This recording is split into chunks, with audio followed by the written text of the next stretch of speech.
Hello students, ये हम लोगों का नोमेनक्लेचर का फर्स्ट लेक्चर होगा और इस लेक्चर में हम लोग ऑर्गेनिक कंपाउंड्स का नेमिंग कैसे करते हैं इसके बारे में हम लोग सीखेंगे। जैसा कि हम लोग जानते हैं कि ऑर्गेनिक केमिस्ट्री में कंपाउंड्स की संख्या बहुत ही ज्यादा होती है, तो उन सारे कंपाउंड्स को अगर हम लोग एक एक करके अगर स्टडी करना चाहें तो ये हमारे लिए इम्पॉसिबल होगा। और इसी कारण से हम लोगों ने ऑर्गेनिक कंपाउंड्स को कुछ फैमिलीज में हम लोगों ने डिवाइड किया है। उनमें से एक फैमिली को हम लोग अल्केन कहते हैं, एक को एल्कीन, एक को अल्काइन और उसी तरह अल्काइल हैलाइड, अल्कोहल, ईथर, इस तरह से हम लोगों का डिफरेंट फैमिलीज मिलता है। तो इस फैमिलीज का फायदा ये होता है कि अगर हम लोग उस फैमिली में से एक मेंबर का अगर हम लोग प्रॉपर्टी सीख ले तो उसके अदर मेंबर्स के प्रॉपर्टीज के बारे में हम लोग को बहुत सारा आइडिया हो जाएगा। ठीक है, तो अब सवाल उठता है कि ऑर्गेनिक कंपाउंड्स को फैमिलीज में किस बेसिस पर बांटा गया है, वो आधार क्या है जिस पे हम लोगों ने बोला है कि ये कंपाउंड इस फैमिली का होगा। तो वो आधार जो है वो हम लोगों का फंक्शनल ग्रुप होता है। तो सवाल उठता है कि फंक्शनल ग्रुप क्या है। तो हम लोग कहेंगे कि फंक्शनल ग्रुप किसी मॉलिक्यूल का वो पार्ट होता है जो केमिकल रिएक्टिविटी जो है वो डिसाइड करता है, यानी वही पार्ट बताएगा कि ये जो ऑर्गेनिक मॉलिक्यूल है वो इस ढंग के रिएक्शंस में जाएगा। जैसा कि अगर हम लोग यहाँ पर दो डिफरेंट कंपाउंड्स लें, जिसमें एक अगर हम लोग यहाँ पर बोले CH3, CH2 और Cl, इस कंपाउंड को हम लोग क्लोरोइथेन कहते हैं। ये अल्काइल हैलाइड फैमिली का एक मेंबर है। अगर हम लोग एक दूसरा कंपाउंड लेते हैं CH3, CH2 और OH, इस कंपाउंड का नाम एथेनॉल है और ये अल्कोहल फैमिली का है। इसका मतलब है कि ये एक अलग फैमिली का मेंबर है और ये किसी दूसरे फैमिली का मेंबर है। इसका मतलब यह है कि इन दोनों का जो केमिकल प्रॉपर्टीज होगा वो अलग अलग होगा, यानी ये कंपाउंड अलग टाइप के रिएक्शंस में भाग ले सकता है, जो ये कंपाउंड है ये किसी दूसरे टाइप के रिएक्शंस को परफॉर्म करेगा। तो सवाल उठता है कि ये दोनों जो कंपाउंड है वो अलग अलग रिएक्शंस क्यों कर रहे हैं। तो अगर हम लोग देखें तो ये जो पार्ट है CH3, CH2, ये इस कंपाउंड में जो है वो इस कंपाउंड में भी है, यानी ये पार्ट दोनों में क्या है हमारा कॉमन है। तो इसका मतलब है ये पार्ट नहीं डिसाइड करेगा कि केमिकल रिएक्टिविटी क्या होगा, क्योंकि अगर ये पार्ट अगर डिसाइड करता कि केमिकल रिएक्टिविटी क्या है तब तो केमिकल रिएक्टिविटी दोनों का सेम होना चाहिए था, क्योंकि ये तो दोनों में तो ये चीज कॉमन है। अगर ये दोनों कंपाउंड अलग अलग रिएक्शंस दे रहा है तो इसका जिम्मेदार ये हाइड्रोकार्बन पार्ट नहीं होगा, इसका जिम्मेदार जरूर ये Cl यहां पर रहा होगा और यहां पर OH रहा होगा। इसी को हम लोग फंक्शनल ग्रुप कहते हैं। तो यहां फंक्शनल ग्रुप में एक ही एटम है Cl, जबकि यहां पर अगर हम लोग देखें तो फंक्शनल ग्रुप में दो एटम है, ऑक्सीजन और हाइड्रोजन। यानी फंक्शनल ग्रुप में एक ही एटम हो सकता है और एक से ज्यादा एटम्स भी हो सकते हैं। तो चलिए अब हम लोग देखें कि हम लोग फंक्शनल ग्रुप को है ना कैसे डिफाइन कर सकते हैं। तो हम लोग यहाँ पर फंक्शनल ग्रुप को है ना डिफाइन किए हैं। A functional group determines the chemical reactivity of a molecule, यानी फंक्शनल ग्रुप ही बताता है कि वो कंपाउंड किस ढंग का रिएक्शंस को परफॉर्म करेगा। ठीक है, it consists of a single atom, यानी फंक्शनल ग्रुप में एक सिंगल एटम भी हो सकता है, जैसे कि अगर हम लोग सच है जैसे यहाँ पे हम लोग क्लोरीन देखें, और या फिर और अ ग्रुप ऑफ एटम्स, या उसमें एक से ज्यादा एटम्स भी हो सकते हैं, जैसे कि अगर हम लोग यहाँ पर देखें सच एज COOH, इसको हम लोग कार्बोक्सिलिक ग्रुप कहते हैं। और अगर हम लोग देखें तो यहाँ पर चार एटम है, एक कार्बन के, दो ऑक्सीजन के और एक हाइड्रोजन। इसका मतलब यह हुआ कि फंक्शनल ग्रुप ही बताता है कि ये कंपाउंड को हम लोग इस फैमिली में रख सकते हैं। और चूंकि एक फैमिली को अगर हम लोग देखेंगे तो उसमें जो ये पार्ट है Cl या फिर OH वो तो सेम रहेगा, और ये हाइड्रोकार्बन जो पार्ट है वो चेंज होते रहेगा। और यही कारण है कि एक फैमिली में जितने भी मेंबर्स होते हैं उनका केमिकल प्रॉपर्टीज लगभग एक जैसा ही हमारा होता है, ठीक है। तो जैसे जैसे हम लोग नोमेनक्लेचर सीखेंगे तो एक एक हम लोग को फंक्शनल ग्रुप पता है ना चलते रहेगा। तो उस फंक्शनल ग्रुप को एक साथ पढ़ने का भी कोई सेंस नहीं है। जैसे जैसे हम लोग नोमेनक्लेचर सीखे, हर एक फैमिली का हमको एक फंक्शनल ग्रुप पता चल जाएगा, ठीक है। अब जैसा कि हम लोग जानते हैं कि एक फैमिली में हमारे बहुत सारे मेंबर्स हैं। जैसे अगर हमारा एक फैमिली लिया जाए, है ना, अल्केन, तो उसमें हम लोगों को मीथेन भी मिलेगा, इथेन मिलेगा, प्रोपेन मिलेगा, ब्यूटेन मिलेगा। तो अगर हम एक फैमिली के मेंबर्स को increasing order of molecular weight अगर हम लोग सजाएं तो हमको एक सीरीज मिलेगा, और उसी सीरीज को हम लोग होमोलोगस सीरीज कहते हैं। और उस सीरीज में अगर हम लोग दो कंसेक्यूटिव अगर मेंबर्स को देखेंगे तो वो हम लोगों का CH2 यूनिट से डिफर होगा। तो जैसे कि अगर हम लोग इसका अगर एक नेक्स्ट मेंबर देखें तो वो CH3, CH2 और OH हो जाएगा। तो चूंकि ये दोनों में OH ग्रुप है, यानी ये दोनों एक ही फैमिली में है, और ये दोनों कंसेक्यूटिव जो है मेंबर्स है, मतलब एक के बाद दूसरा मेंबर है। और अगर इसमें डिफरेंस देखेंगे तो ये डिफरेंस हमारा CH2 यूनिट का आएगा। तो इसका मतलब ये हुआ कि हम लोग होमोलोगस सीरीज को कैसे डिफाइन कर सकते हैं। तो देखिए, when members of a class of organic compounds are arranged in increasing order of their molecular masses. तो अगर मॉलिक्यूलर मासेस के इंक्रीजिंग ऑर्डर पर अगर हम लोग किसी फैमिली के मेंबर्स को अगर हम लोग सजाए, ठीक है, the series formed is known as homologous series. तो इससे जो सीरीज बनता है उसी को हम लोग होमोलोगस सीरीज कहते हैं। और इस सीरीज में दो कंसेक्यूटिव जो मेंबर्स होंगे उनमें कितने का यूनिट का डिफरेंस रहेगा, वो CH2 यूनिट का डिफरेंस रहेगा, ठीक है। Two successive members of a homologous series have a common difference of क्या होगा, CH2 यूनिट। यानी अल्केन का अपना एक होमोलोगस सीरीज होगा, उसी तरह एल्कीन का भी अपना एक होमोलोगस सीरीज होगा, उसी तरह हर फैमिली का अपना एक होमोलोगस सीरीज होगा, जिसमें दो कंसेक्यूटिव जो मेंबर्स होंगे वो CH2 यूनिट से हम लोगों का क्या करेगा, डिफर करेगा, ठीक है। तो अभी तक हम लोग समझ गए फंक्शनल ग्रुप, है ना, कंपाउंड का वो पार्ट होता है जो केमिकल रिएक्टिविटी डिसाइड करता है, और सेम फंक्शनल ग्रुप वाले जो कंपाउंड्स होते हैं उनको हम लोग एक फैमिली में डालते हैं, और उसी फैमिली को हम लोग होमोलोगस सीरीज भी कहते हैं। अब हम लोग देखते हैं एक नया कॉन्सेप्ट जिसको कहते हैं हम लोग टाइप्स ऑफ कार्बन एटम। जैसे कि यहां पर एक हाइड्रोकार्बन कंपाउंड को दिखाया गया है, ठीक है। तो अगर हम लोग यहां पर देखें तो ये जो कार्बन है ये 4 बॉन्ड बना रहा है, 3 हाइड्रोजन के साथ और 1 कार्बन के साथ। तो अगर कोई कार्बन सिर्फ एक कार्बन से जुड़ा रहे, ठीक है, तो ऐसे कार्बन को हम लोग प्राइमरी कार्बन कहते हैं, और इसको 1 डिग्री से रिप्रेजेंट करते हैं।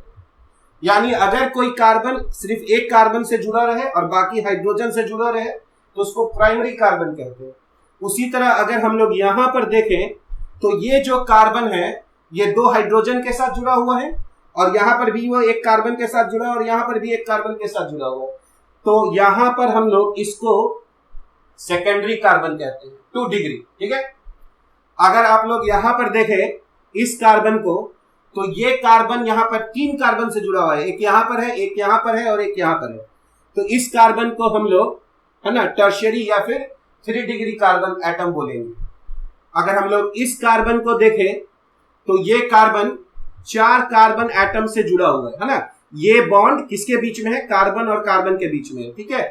तो ये जो कार्बन हुआ ये हम लोगों का क्वाटर्नरी कार्बन कहलाता है, ठीक है, यानी 4 डिग्री कार्बन कहलाता है। अगर हम लोग उसी तरह से देखें तो ये कार्बन हमारा प्राइमरी हो जाएगा, ये कार्बन भी हमारा प्राइमरी हो जाएगा, और उसी तरह अगर हम लोग यहां पर देखें तो ये फिर से हमारा सेकेंडरी कार्बन हो जाएगा, और ये फिर से हमारा प्राइमरी कार्बन हो जाएगा।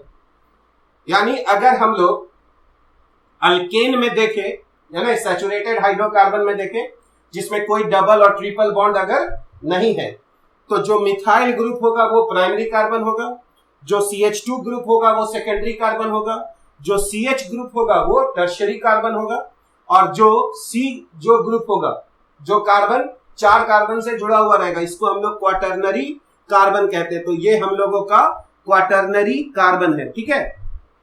तो प्राइमरी कार्बन से जो हाइड्रोजन जुड़ा हुआ है उसको हम लोग प्राइमरी हाइड्रोजन कहते हैं।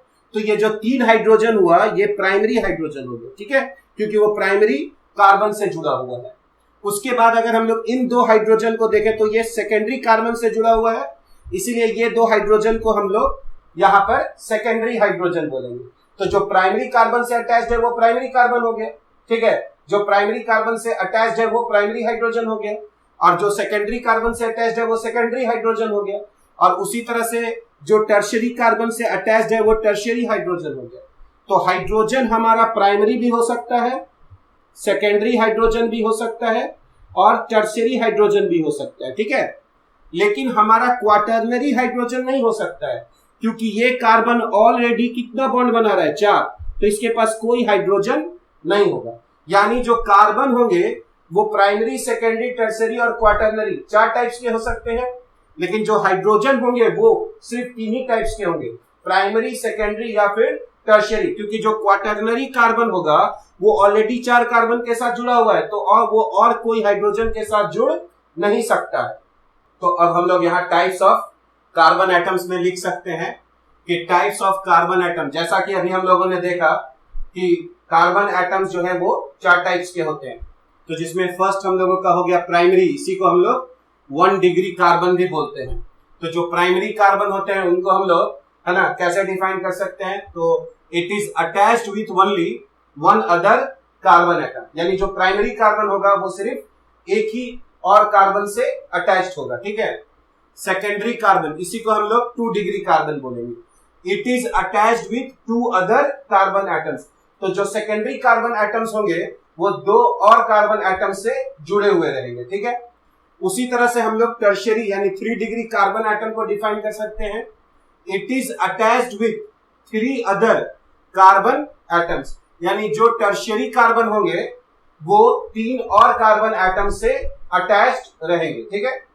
और उसी तरह से अगर हम लोग यहाँ पे क्वाटरनरी यानी 4 डिग्री कार्बन अगर हम लोग कहें तो it is attached with 4 other carbon atoms, यानी प्राइमरी जो कार्बन होगा वो एक और कार्बन से जुड़ा रहेगा, जो सेकेंडरी कार्बन एटम होगा वो 2 और कार्बन एटम से जुड़ा रहेगा, जो टर्शियरी कार्बन होगा वो 3 और कार्बन एटम से जुड़ा रहेगा, और उसी तरह जो क्वाटरनरी कार्बन होगा वो 4 और कार्बन एटम से जुड़ा हुआ रहेगा। और जैसा कि अभी हम लोग देखे थे कि जो प्राइमरी कार्बन से जुड़ा हुआ हाइड्रोजन है उसको प्राइमरी हाइड्रोजन कहेंगे, जो सेकेंडरी कार्बन से जुड़ा हुआ होगा वो सेकेंडरी हाइड्रोजन कहलाएंगे, जो टर्शियरी कार्बन से जुड़ा रहेगा वो टर्शियरी हाइड्रोजन कहलाएंगे। लेकिन जो क्वाटरनरी जो है कार्बन है, चूंकि उसके पास कोई हाइड्रोजन नहीं रहेगा, इसीलिए क्वाटरनरी हाइड्रोजन का कोई कॉन्सेप्ट नहीं है। और इसीलिए हम लोग यहाँ पर देख रहे हैं कि प्राइमरी जो हाइड्रोजन है अटैच्ड विथ प्राइमरी कार्बन, जो सेकेंडरी हाइड्रोजन होंगे अटैच्ड विथ सेकेंडरी कार्बन है, जो टर्शियरी हाइड्रोजन है वो अटैच्ड विथ टर्शियरी कार्बन। अब हम लोग यहाँ पर एक एग्जांपल देख लेते हैं। तो जैसा कि हम लोग यहाँ पर देख रहे हैं कि ये जो कार्बन है ये सिर्फ एक ही कार्बन से जुड़ा हुआ है, तो ये प्राइमरी कार्बन हो गया। उसी तरह अगर हम लोग इस कार्बन को देखें तो ये कार्बन एक यहां से जुड़ा हुआ है, एक यहां जुड़ा हुआ है और एक यहां जुड़ा हुआ है, इसका मतलब है ये कार्बन हमारा टर्शियरी कार्बन कहलाएगा। और ये जो हाइड्रोजन अटैच्ड है इससे ये टर्शियरी हाइड्रोजन है। उसी तरह ये हमारा फिर से प्राइमरी कार्बन कहलाएगा, ये फिर से हमारा क्या हो जाएगा, सेकेंडरी कार्बन, और ये जो 2 हाइड्रोजन है ये हम लोगों का सेकेंडरी हाइड्रोजन कहलाएगा। यहां पर अगर हम लोग देखें तो ये हमारा क्वाटरनरी कार्बन होगा क्योंकि ये 4 कार्बन से जुड़ा हुआ है। फिर अगर हम लोग यहां पर देखें तो ये प्राइमरी कार्बन है, ये भी प्राइमरी कार्बन है, और ये भी हम लोगों का प्राइमरी कार्बन है। तो अगर हम लोग यहां पर देखें तो प्राइमरी कार्बन की संख्या यहां पर कितनी है, 1 2 3 4 और 5। तो अगर हम लोग यहां पर देखें नंबर ऑफ प्राइमरी कार्बन तो ये यहां पर 5 है। तो जितने प्राइमरी कार्बन होंगे उसमें हम लोग 3 से मल्टीप्लाई अगर कर दें तो वो हमारा प्राइमरी हाइड्रोजन एटम्स हमको मिल जाएगा। तो यहां पर अगर नंबर ऑफ प्राइमरी हाइड्रोजन अगर हम लोग देखें तो 5 into 3 ये कितना हो जाएगा हम लोगों का 15। अगर उसी तरह हम लोग यहां पर अगर सेकेंडरी कार्बन देखें तो ये यहां पर सिर्फ 1 है, तो यहां पर हम लोगों का जो नंबर ऑफ सेकेंडरी जो कार्बन है वो सिर्फ 1 है। और चूंकि सेकेंडरी कार्बन CH2 यहां पर है इसीलिए यहां नंबर ऑफ, अगर हम लोग सेकेंडरी अगर हाइड्रोजन देखें तो वो हमारा 2 हो जाए। अगर हम लोग यहां नंबर ऑफ टर्शियरी कार्बन देखें 3 डिग्री कार्बन, तो उसकी संख्या यहां पर 1 है। ये हम लोगों का टर्शियरी कार्बन है। और इसीलिए अगर हम लोग नंबर ऑफ, है ना, यहां अगर टर्शियरी हाइड्रोजन देखें तो उसका संख्या हम लोगों को 1 मिलेगा। और अगर हमको यहाँ पर नंबर ऑफ क्वाटरनरी कार्बन बोलेगा तो यहाँ पर 1 हम लोग लिखेंगे, लेकिन उसके पास कोई, है ना, हाइड्रोजन यहाँ पर नहीं हो सकता है। अब हम लोग देखेंगे कि ऑर्गेनिक कंपाउंड्स का नेमिंग हम लोग कैसे करते हैं। तो हमारे पास, है ना, 2 सिस्टम्स ऑफ नोमेनक्लेचर है, यानी हम लोग किसी ऑर्गेनिक कंपाउंड को, है ना, 2 तरीके से उसका नाम हम लोग लिख सकते हैं। एक को हम लोग कहते हैं कॉमन नेम और ट्रिवियल नेम, और दूसरा जो होता है वो IUPAC या फिर IUPAC नेम। जैसा कि हम लोग अपने डेली लाइफ में भी देखते हैं कि नॉर्मली हम लोगों का 2 नाम होता है, एक जिससे हम लोग घर में जाने जाते हैं और एक जो हमारा ऑफिशियल नाम होता है। तो जो घर में बोला जाता है उसका कोई नियम नहीं होता है ना, वो जैसा हमारा अपीयरेंस होता है या जैसा हमारा, है ना, नेचर होता है, उसके आधार पर कोई एक नाम हम लोगों को, है ना, असाइन कर दिया जाता है। जबकि जो हमारा ऑफिशियल जो नेम होता है वो हम लोगों को पूरा हॉरोस्कोप ये सब देख के हम लोग लिखते हैं। तो इसी तरह से ऑर्गेनिक कंपाउंड के साथ भी है। तो किसी भी फैमिली का जो स्टार्टिंग मेंबर है उनका कुछ हम लोगों का कॉमन नेम होता है, जिसको हम लोगों को याद रखना पड़ेगा, क्योंकि उसके लिए कोई नियम असाइन नहीं है। लेकिन जो ऑफिशियल नेम है, यानी जो IUPAC या IUPAC जो नेम है वो हमारा कुछ रूल्स के आधार पर लिखा जाता है ना। तो एक अंतरराष्ट्रीय जो, है ना, संस्था है, international union of pure and applied chemistry, उसने कुछ गाइडलाइंस बनाया है और उस गाइडलाइंस के आधार पर हम लोग किसी भी ऑर्गेनिक कंपाउंड का हम लोग नाम लिखते हैं। उसके लिए हम लोगों को मेमोराइज करने की जरूरत नहीं है, लेकिन हाँ, उसके जो कुछ रूल्स हैं उनको हम लोगों को फॉलो करना पड़ेगा। तो जो सबसे पहला फैमिली है जिसके बारे में हम लोग सीखेंगे, उसका नाम लिखना सीखेंगे, वो है हमारा अल्केन। तो हम लोग अल्केन को पैराफिन भी बोलते हैं। पैराफिन का मतलब होता है लिटिल रिएक्टिविटी। चूंकि अल्केन में कोई फंक्शनल ग्रुप नहीं होता है, इसलिए अल्केन्स का जो रिएक्टिविटी होता है वो ऑर्गेनिक कंपाउंड्स में सबसे कम होता है, और इसलिए उनको पैराफिन्स भी हम लोग कहते हैं। और जैसा कि हम लोग सब लोग जानते हैं कि जो अल्केन होते हैं उनका जनरल मॉलिक्यूलर फॉर्मूला CnH2n+2 होता है ना, जहां पर N जो है हम लोगों का 1 2 3 इस तरह से हम लोगों का वेरी कर सकता है। और जो अल्केन्स होते हैं, है ना, वो सैचुरेटेड हाइड्रोकार्बन्स होते हैं। सैचुरेटेड हाइड्रोकार्बन्स का मतलब क्या हुआ? हाइड्रोकार्बन्स का तो मतलब हम लोग जानते हैं ऐसे कंपाउंड जिसमें सिर्फ कार्बन और हाइड्रोजन होता हो, और सैचुरेटेड का मतलब कि जिसमें कार्बन कार्बन के पास सिर्फ सिंगल बॉन्ड्स है, यानी कोई डबल या ट्रिपल बॉन्ड नहीं है। अगर डबल या ट्रिपल बॉन्ड आ जाएगा तो ऐसे हम लोग हाइड्रोकार्बन्स को अनसैचुरेटेड हाइड्रोकार्बन्स बोलते हैं, जैसा कि हमारा एल्कीन है या फिर अल्काइन है। लेकिन जो अल्केन्स होते हैं उनमें सिर्फ सिंगल बॉन्ड होता है, और यही कारण है कि उनको हम लोग सैचुरेटेड हाइड्रोकार्बन बोलते हैं। तो जैसा कि हम लोग यहाँ पर देख रहे हैं कि अल्केन को ही हम लोग पैराफिन भी बोलते हैं। जनरल फॉर्मूला जो है वो CnH2n+2 हो गया, जहां पर N का वैल्यू हमारा 1 2 3 हम लोग रख सकते हैं। जैसे अगर हम यहाँ N का वैल्यू 1 रखेंगे तो हम लोगों को CH4 मिलेगा जो कि मीथेन कहलाता है। उसी तरह अगर N का वैल्यू 2 रखेंगे तो C2H6 हो जाएगा जो कि इथेन है। फिर हम लोग ने देखा कि सैचुरेटेड हाइड्रोकार्बन्स, यानी जो अल्केन्स हैं दे आर सैचुरेटेड हाइड्रोकार्बन्स, क्योंकि उनमें कार्बन कार्बन के बीच में हमेशा सिंगल बॉन्ड रहेगा, और साथ ही साथ अल्केन में सिर्फ कार्बन और हाइड्रोजन जो है वो प्रेजेंट रहेंगे। उसके बाद अगर हम लोग देखें तो अल्केन में नो फंक्शनल ग्रुप। ये बहुत इंपॉर्टेंट पॉइंट है कि अल्केन ही एक ऐसा फैमिली है ऑर्गेनिक कंपाउंड्स का जिसके पास कोई फंक्शनल ग्रुप नहीं है, और यही कारण है कि जो अल्केन होते हैं वो बहुत ही कम रिएक्टिविटी शो करते हैं। ठीक है, अब हम लोग देखेंगे कि अल्केन्स को हम लोग 2 भाग में बांट सकते हैं। एक को हम लोग कहते हैं अनब्रांच्ड और स्ट्रेट चेन अल्केन, और दूसरे को कहते हैं हम लोग ब्रांच्ड चेन अल्केन। तो सबसे पहले हम लोग देखते हैं अनब्रांच्ड और स्ट्रेट चेन अल्केन किसे कहते हैं। तो ऐसे अल्केन है ना जिसमें सिर्फ 2 एंड पॉइंट हो। इसका क्या मतलब हुआ, जैसे कि अगर हम लोग यहां पर एक अल्केन अगर हम लोग यहां पर लिखें, तो अगर आप यहां पर देखिए तो इसमें सिर्फ 2 ही एंड पॉइंट है। जो CH3 ग्रुप होता है वो एंड पॉइंट हो जाएगा अल्केन के लिए, क्योंकि इसके आगे आप या पीछे कुछ आप अटैच नहीं कर सकते। तो यहां पर कितने CH3 ग्रुप है, 2। तो हमारे पास कितने एंड पॉइंट्स हो गए, 2। तो एक चेन में हमारा 2 एंड पॉइंट होता है।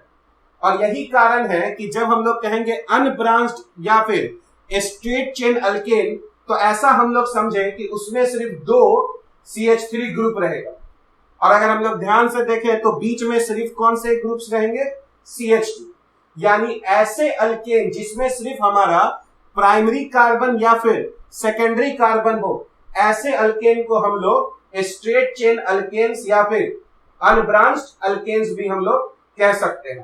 ठीक है, तो जो भी है ना स्ट्रेट चेन अल्केन होगा उसमें 2 CH3 ग्रुप रहेगा और बाकी जितने भी ग्रुप्स हो वो हमारे CH2 ग्रुप्स होंगे। जैसे अगर हम लोग यहां पर एक एग्जांपल देखें, ये यहां पर है CH3, CH2, यहां पर CH2, यहां पर CH2 और यहां पर CH3। बताइए ये एक स्ट्रेट चेन अल्केन है या फिर ब्रांच अल्केन है। तो जैसा कि हम लोग यहां देख सकते हैं कि हम लोगों के पास सिर्फ 2 एंड पॉइंट्स है, 2 ही CH3 ग्रुप है। तो एक एंड हमको यहां मिलेगा और एक एंड हमको यहां मिलेगा, और बाकी सब जो बीच में ग्रुप्स है वो CH2 ग्रुप है। तो देखिए ये हमारा एंड पॉइंट नहीं है क्योंकि ये अभी भी इस CH2 ग्रुप से अटैच्ड है। यानी इस अल्केन में कितने CH3 ग्रुप हुए, 2, और बाकी सब क्या है, CH2 ग्रुप्स है। इसका मतलब ये है कि ये भी हमारा अनब्रांच्ड अल्केन या फिर स्ट्रेट चेन अल्केन का हमारा एग्जांपल है। ठीक है, तो स्ट्रेट चेन अल्केन में क्या होगा, सिर्फ प्राइमरी कार्बन या तो फिर सेकेंडरी कार्बन रहेंगे, कोई टर्शियरी और क्वाटरनरी कार्बन नहीं रहेगा। ठीक है, अब अगर हम लोग कहें ब्रांच्ड चेन अल्केन, तो ब्रांच्ड चेन अल्केन वैसे अल्केन्स हैं जिसमें कम से कम एक टर्शियरी या फिर क्वाटरनरी कार्बन जरूर रहेगा। जैसे कि अगर हम लोग यहां पर एक एग्जांपल लें कि हमारे पास CH3 है, CH है और यहां पर CH3 है और यहां पर CH2 है और यहां पर CH3। तो अगर हम लोग इस एग्जांपल को देखें तो हम लोग यहां पर देखेंगे कि एक एंड पॉइंट यहां पर है, एक एंड पॉइंट यहां पर है और एक एंड पॉइंट यहां पर है। तो हम लोगों को इस अल्केन में कितने एंड पॉइंट्स मिल रहे हैं, 3। तो इसका मतलब है कि ये हमारा स्ट्रेट चेन अल्केन नहीं हो सकता है। और फिर हम लोग यहाँ ये भी देख रहे हैं कि जो ये कार्बन है ये हम लोगों का टर्शियरी कार्बन है ना। तो इसका मतलब है कि ये हमारा कैसा अल्केन है, ये हमारा ब्रांच चेन अल्केन है। यानी हम लोग जब भी कहेंगे ब्रांच चेन अल्केन तो उसमें कम से कम एक हमारा टर्शियरी कार्बन या एक क्वाटरनरी कार्बन रहना जरूरी है। ठीक है, तो स्ट्रेट चेन अल्केन में सिर्फ प्राइमरी और सेकेंडरी कार्बन रहेंगे, जबकि ब्रांच चेन अल्केन में प्राइमरी सेकेंडरी के अलावा कम से कम एक टर्शियरी या फिर है ना एक क्वाटरनरी कार्बन रहना जरूरी है। तो जैसा कि अभी हम लोगों ने देखा कि स्ट्रेट चेन अल्केन्स वैसे अल्केन्स होते हैं जिनमें सिर्फ प्राइमरी और सेकेंडरी कार्बन एटम्स होते हैं। ठीक है, तो सवाल उठता है कि स्ट्रेट चेन अल्केन्स का हम लोग नेमिंग कैसे कर सकते हैं। तो स्ट्रेट चेन अल्केन्स का जो नाम लिखना है वो बहुत ही आसान है। स्ट्रेट चेन अल्केन का जो नाम है वो 2 पार्ट में लिखा जाता है। फर्स्ट पार्ट में एक प्रेफिक्स होता है जो ये बताता है कि उस अल्केन में कितने कार्बन एटम्स हैं, और लास्ट में हम लोग एक वर्ड ऐड कर देते हैं ANE। ठीक है, तो जैसा कि हम लोग यहाँ पर देख रहे हैं स्ट्रेट चेन अल्केन में हम लोग लिखेंगे कि it contains only primary and secondary carbon atoms. जैसा कि हम लोग यहाँ पर एग्जांपल में देख रहे हैं कि यहाँ पर CH3 है जो कि प्राइमरी कार्बन है, फिर 3 CH2 ग्रुप है जो सेकेंडरी कार्बन है, और फिर हमारा CH3 है जो कि फिर से हमारा प्राइमरी कार्बन हो गया।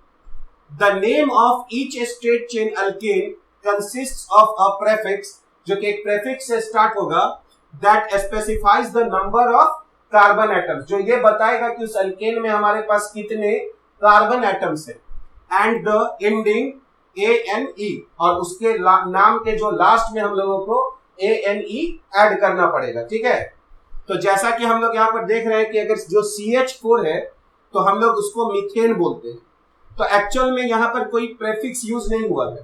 तो ये जो चार हमारा यहाँ पर लिखा हुआ है, मीथेन, इथेन, प्रोपेन और ब्यूटेन, ये जो चार है ये कॉमन नेम है, पर ये इतना पॉपुलर हो चुके हैं कि इन चारों को हम लोग IUPAC नेम भी कह सकते हैं। यानी ये जो कॉमन नेम है और साथ ही साथ ये है ना, इन कंपाउंड्स का जो है वो IUPAC भी नाम है। ठीक है, तो अगर एक कार्बन रहेगा तो मीथेन कहेंगे, दो कार्बन का अगर अल्केन होगा C2H6 स्ट्रेट चेन तो इथेन कहेंगे, तीन कार्बन का अगर स्ट्रेट चेन अल्केन होगा तो प्रोपेन कहेंगे, चार कार्बन का स्ट्रेट चेन होगा तो ब्यूटेन। तो जो चार कार्बन है वो स्ट्रेट चेन में होना चाहिए, यानी लास्ट में दो CH3 ग्रुप और बीच में दो CH2 ग्रुप। तो ब्यूटेन को देखिए हम लोग यहाँ पे ऐसे लिखेंगे, CH3, CH2, CH2 और CH3, है ना। ये हमारा स्ट्रेट चेन अल्केन नहीं हुआ, हालांकि इसमें भी हमारा चार कार्बन है, लेकिन ये हमारा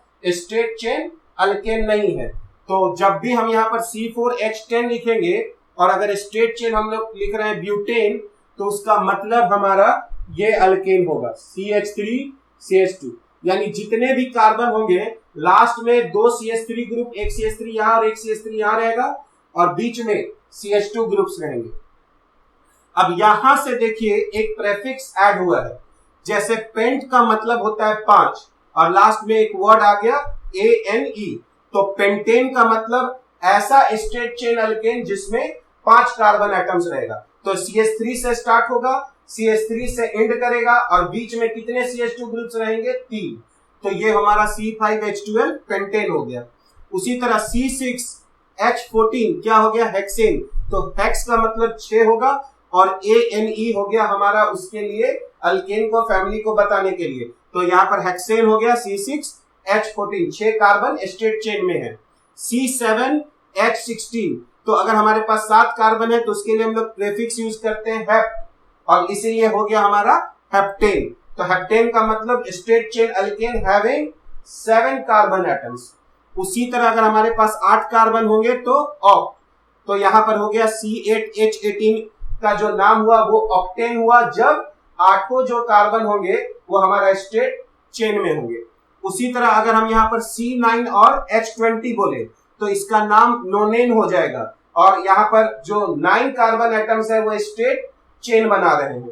उसी तरह C10H22, अगर 10 कार्बन एटम्स का अल्केन होगा स्ट्रेट चेन तो उसका नाम डेकेन हो जाएगा। ठीक है, अगर उसमें 11 कार्बन होंगे स्ट्रेट चेन में तो अनडेकेन, और अगर 12 होगा तो डोडेकेन। उस तरह से हम लोग, है ना, इसके आगे भी हम लोग लिख सकते हैं, लेकिन हम लोगों को 12 जो है वो सफिशिएंट है, इतना हम लोग को काफी है, इससे ज्यादा कार्बन एटम्स की जरूरत नोमेनक्लेचर में हम लोगों को नहीं पड़ेगा। लेकिन अगर मान लिया जाए कोई कहता है कि अगर हमारे पास 20 कार्बन हो गए तो उसको हम लोग इकोसेन बोलते हैं, है ना, C20H42, पर ये सब कार्बन स्ट्रेट चेन में होना चाहिए, यानी यहाँ पर CH3 एक शुरू में होगा, CH3 एक लास्ट में होगा और फिर 18 ग्रुप्स हमारे CH2 के होंगे, तो ये हो जाएगा C20H42, इसको हम लोग इकोसेन बोलेंगे।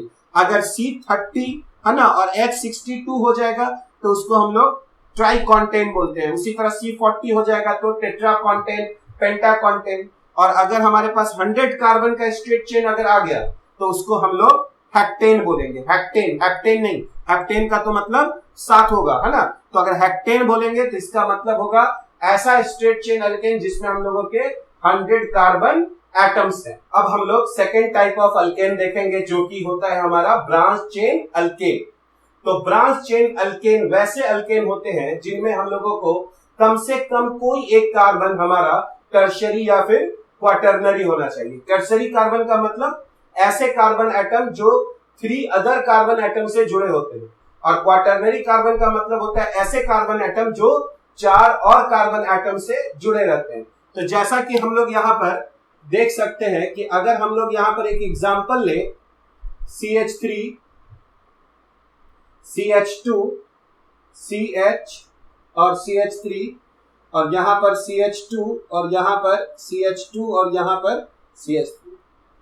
तो जैसा कि हम लोग यहां पर देख सकते हैं, ये हमारा प्राइमरी कार्बन है क्योंकि एक कार्बन से जुड़ा हुआ है, ये सेकेंडरी कार्बन है क्योंकि दो कार्बन से जुड़ा हुआ है, ये हमारा टर्शियरी कार्बन है। तो हमको यहां पर एक टर्शियरी कार्बन मिल गया, यानी ये जो अल्केन है ये हमारा ब्रांच चेन अल्केन है। फिर ये हमारा सेकेंडरी कार्बन हो गया, ये भी सेकेंडरी कार्बन हो गया और ये हमारा प्राइमरी कार्बन है। तो अब अगर हम लोग इसमें कार्बन एटम्स की अगर हम लोग संख्या देखें 1 2 3 4 5 6 और 7, तो चूंकि इसमें 7 कार्बन एटम है तो क्या इसका नाम हम लोग ऐसा बोल सकते हैं कि ये हमारा हेप्टेन हुआ, क्योंकि 7 कार्बन को तो हेप्टेन कहते हैं। लेकिन ऐसा नहीं है क्योंकि ये हमारा स्ट्रेट चेन अल्केन नहीं है।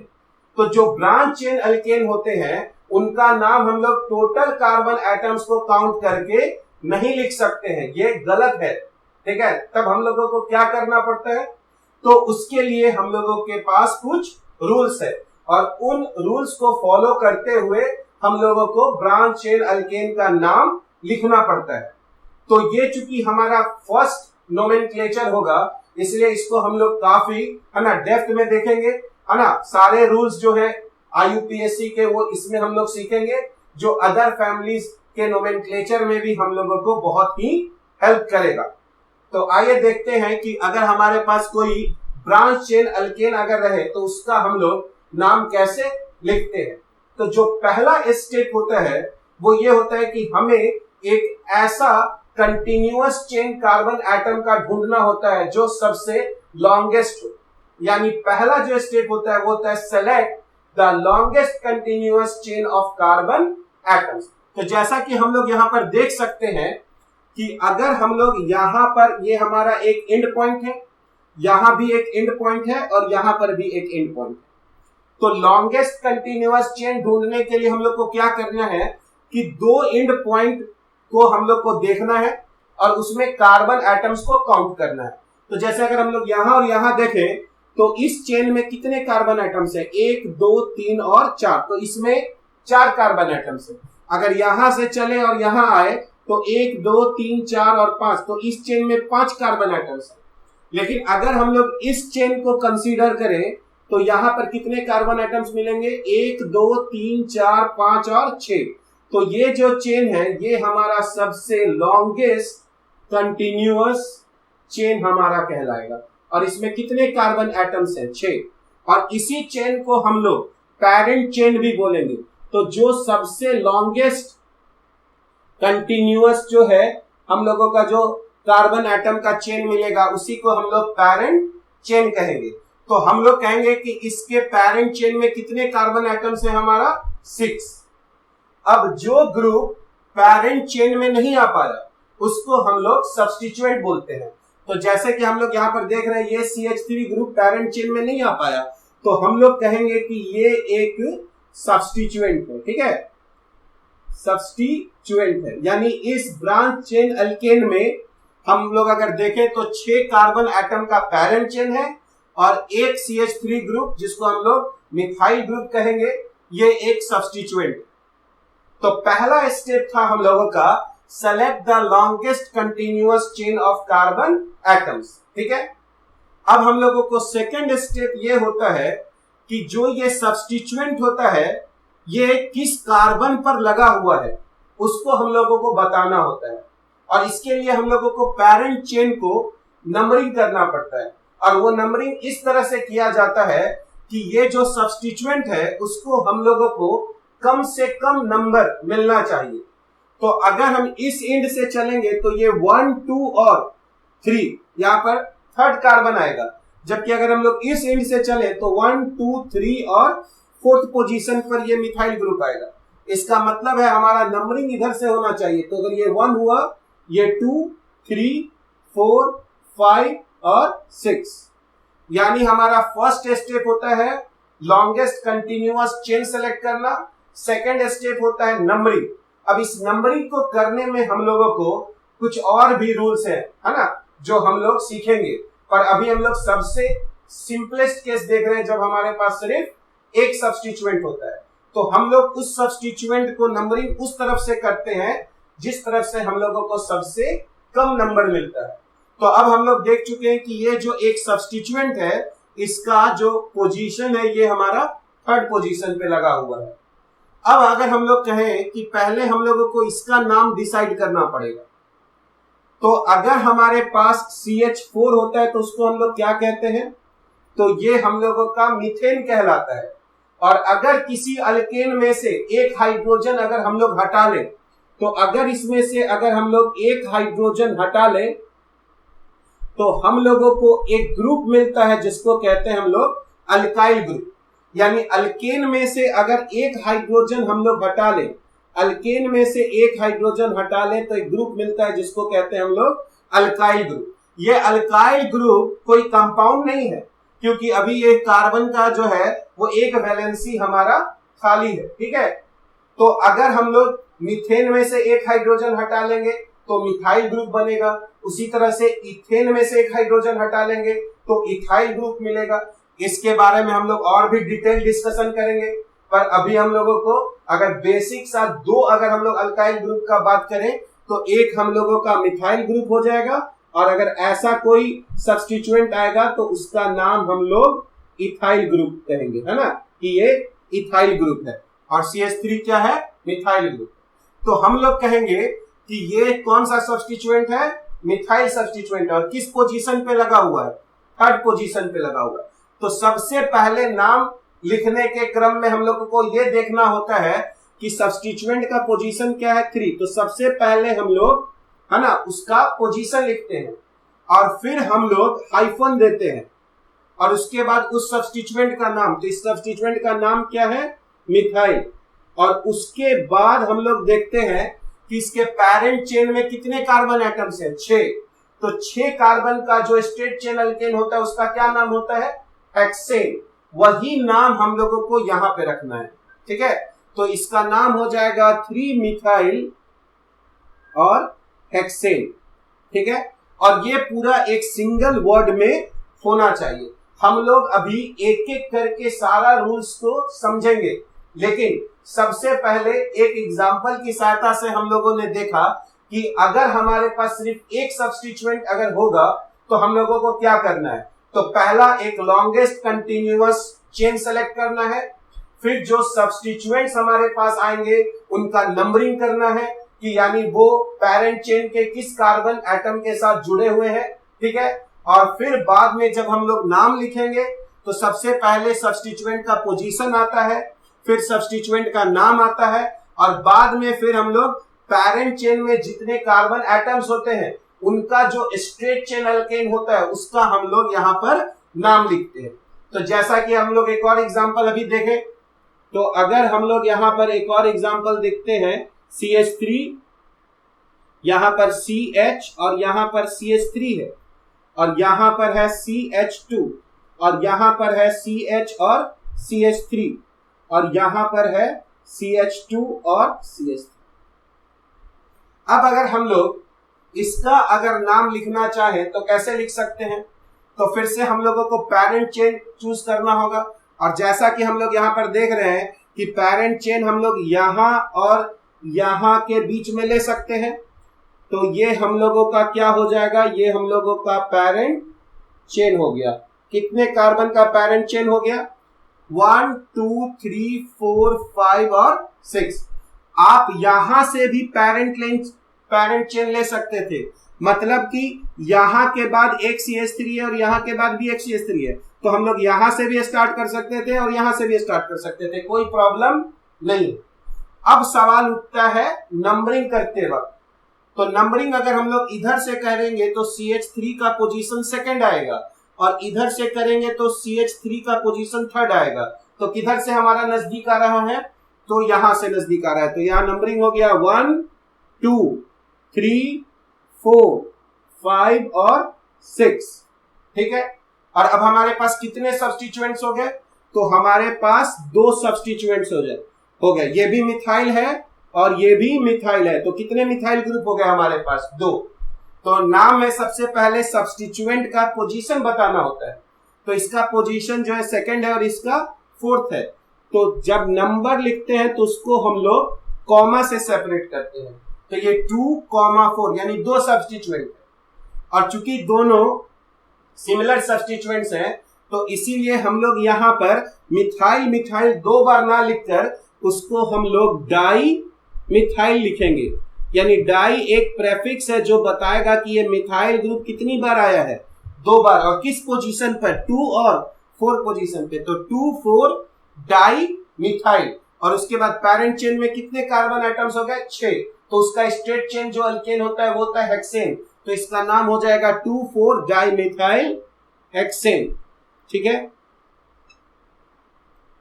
तो ये जस्ट हम लोगों का 2 एग्जाम्पल है ना। नेक्स्ट लेक्चर में हम लोग ब्रांच चेन अल्केन का नेमिंग करना है ना सीखेंगे, और सारे रूल्स को स्टेप वाइज स्टेप हम लोग वहां पर फॉलो करते हुए देखेंगे कि ब्रांच चेन अल्केन का हम लोग कैसे नाम लिख सकते हैं।